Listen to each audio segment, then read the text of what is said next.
صلوا على النبي وبسم الله. يلا نبدأ الحلقة النهاردة ظريفة وخفيفة وهتوفر لك وقت كبير وجهد كتير. أنا مش هتكلم في الفيديو عشان أسيبكم تركزوا في طريقة التشغيل، بس هديكم نبذة صغيرة والفيديو شغال.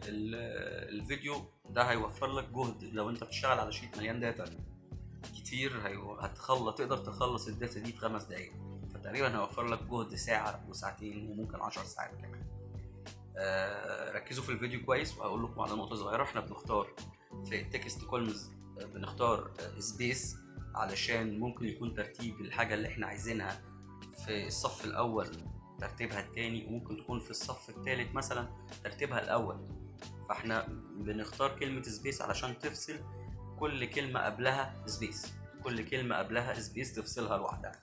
فهنا هتقدر تاخد اللي انت عايزه بمنتهى السهولة. تابع الفيديو، ما تنساش الاشتراك وتصلي على النبي.